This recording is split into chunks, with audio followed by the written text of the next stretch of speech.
اللہ کی لعنت ہو سود کھانے والے پر، سود کھلانے والے پر، سود کی گواہی دینے والے پر اور سود کو لکھنے والے پر۔ اور آپ نے آگے یہ بھی فرمایا وَهُمْ سَوَاءٌ، سب کے سب برابر ہیں، کھانے والا بھی برابر، کھلانے والا بھی برابر، سود لکھنے والا بھی برابر اور سود کی گواہی دینے والا بھی برابر۔ آج یہ کام بھی بڑے دھڑلے سے ہو رہا ہے۔ کوئی بندھن لون چل رہا ہے صاحب، عورتوں کو لون دیا جا رہا ہے، بینک والا آتا ہے مردوں کو کنارے کر کے پہلے عورتوں سے بات کرتا ہے، تمہیں لون چاہیے؟ پہلے سے بیوی بیچاری اس کو اس کے شوہر نے سکھایا بول دینا ہاں چاہیے، لاکھ 2 لاکھ روپے کا لون بڑی آسانی سے مل جاتا ہے، ہر مہینے بیاج بھرا جا رہا ہے۔ میرے بھائی یہ مسئلہ آپ کو کس نے بتا دیا کہ بیاج کا صرف لینا حرام ہے؟ اللہ کے نبی فرماتے ہیں بیاج کھانے والے پر بھی اللہ کی لعنت اور بیاج کھلانے والے پر بھی اللہ۔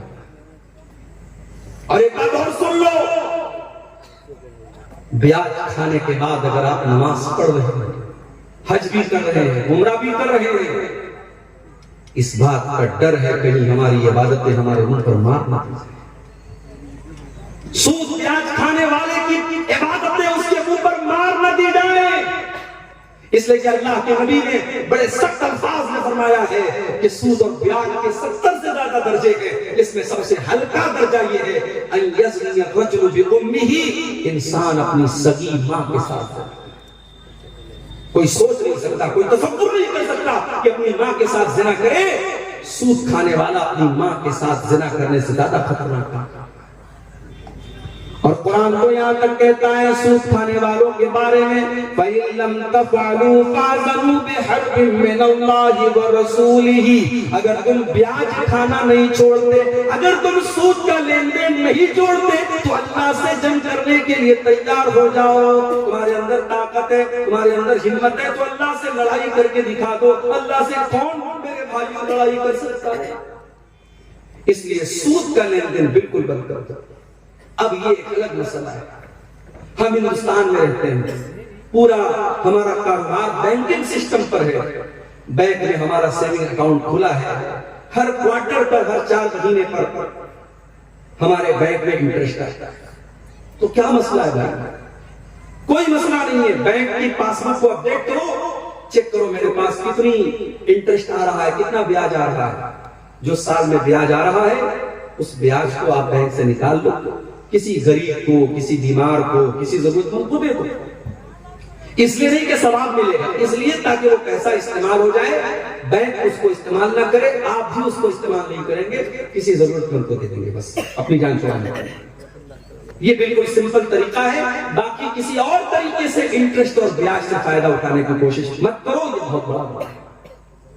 آگے بڑھتے ہیں، تیسری چیز، لعنت کا حقدار بنانے والی تیسری چیز، حضرت عبداللہ بن مسعود فرماتے ہیں لعن اللہ الواشمات والمستوشمات والمتنمسات والمتفلجات، اللہ کی لعنت ہو ایسی عورتوں کے اوپر جو ٹیٹو بنواتی ہیں، ایسی عورتوں کے اوپر جو ٹیٹو بناتی ہیں اور ایسی عورتوں کے اوپر جو ٹیٹو بنواتی ہیں۔ ٹیٹو بنوانا حرام ہے، مرد بنوائے تب بھی حرام، عورت بنوائے تب بھی حرام۔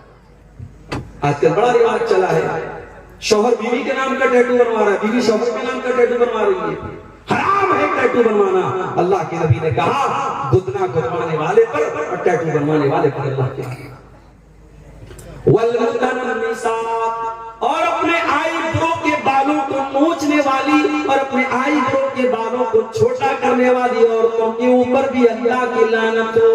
ہاں اگر کسی عورت کا آئی برو نارمل سے زیادہ ہے، جو بال عورت کو نارمل عورتوں سے زیادہ ہے، اس بال کو ریموو کیا جا سکتا ہے۔ جیسے بعض عورتوں کے چہرے پر بھی داڑھی واڑی کے پاس بال آ جاتے، اس کو وہ ریموو کر سکتی ہے۔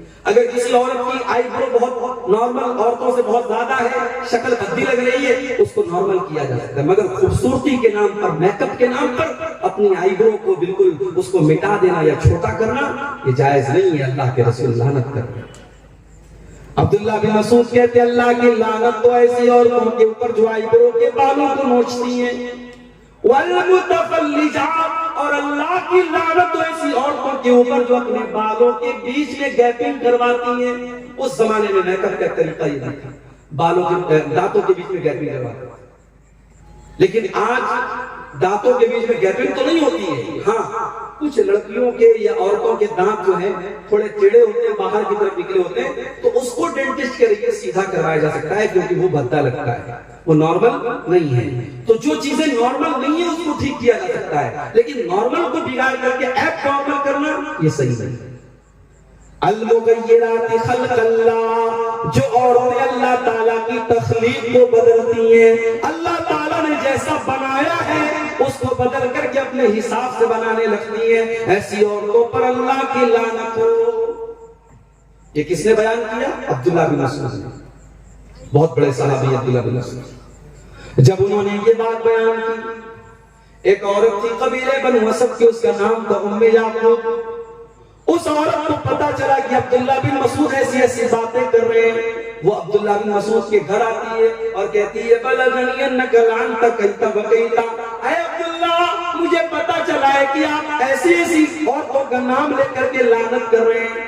حضرت عبداللہ نے فرمایا بالکل صحیح سنا ہے تم نے, میں آج بھی لعنت کرتا ہوں, اور میں لعنت کیوں نہ کروں جس کے اوپر اللہ کے رسول نے لعنت کی ہے اور جس کا ذکر اللہ نے اپنی کتاب میں قرآن میں کیا ہے. او میری پیاری ماں بہنوں, اب ذرا غور سے سننا میں جو بات بیان کرنے جا رہا ہوں. جب اس عورت نے یہ سنا کہ حضرت عبداللہ یہ فرماتے ہیں کہ جن عورتوں کے اوپر قرآن میں لعنت کی گئی ہے میں ان عورتوں کے اوپر لعنت کیوں نہ کروں, تو وہ عورت کیا جواب دیتی ہے؟ وہ کہتی ہے قرأت ما بین الدفتین, اے عبداللہ میں نے پورا قرآن پڑھا ہے, سورہ فاتحہ سے لے کر کے سورہ ناس تک, الحمدللہ رب العالمین سے لے کر کے من الجنۃ والناس تک. اے عبداللہ میں نے پورا قرآن پڑھا ہے, لیکن پورے قرآن میں مجھے کہیں پر ایسی عورتوں کا ذکر نہیں ملا. آپ یہ کہاں سے بیان کر رہے ہیں؟ اس سے پتہ یہ چلا کہ وہ عورت قرآن کی حافظہ ہے. آج بہت مشکل ہے, لڑکیاں عام طور سے حافظہ نہیں بن پاتی ہیں, اور بہت ساری لڑکیاں حافظہ بنتی ہیں مدرسے میں, تو جب شادی ہوتی ہے سسرال میں جاتی ہیں, اپنے کچن کا کام کرنے میں, بچوں کو پالنے میں مگن ہو جاتی ہے, قرآن یاد کر کے بھول جاتی ہے. وہ عورت قرآن کی حافظہ تھی, قرآن کی عالمہ تھی. آج ہماری لڑکیاں کہاں ہیں, ہماری بیٹیاں کہاں ہیں؟ کل میں نے صدرپور کے جلسے میں کہا تھا, آج سون برسا میں بھی کہہ رہا ہوں, ہماری سیرسہ آبادی قوم میں مدرسے ماشاءاللہ بہت سارے کھلے ہیں, مگر سارے لوگ اپنی بچیوں کو مدرسے میں نہیں پڑھاتے. بہت سارے لوگ اپنے بچیوں کو اسکول میں پڑھاتے, کالج میں پڑھاتے ہیں, اور صحیح ہے, جائز ہے, حرام تو نہیں ہے, پڑھا سکتے ہیں, ضرورت ہے کہ ہر آدمی اپنی بچی کو مدرسے میں ڈالے. مگر جو لڑکی آپ کی اسکول میں جا رہی ہے, کالج میں جا رہی ہے, مجھے بس ایک سوال کا جواب دے دو, اس لڑکی کو دین کون سکھائے گا؟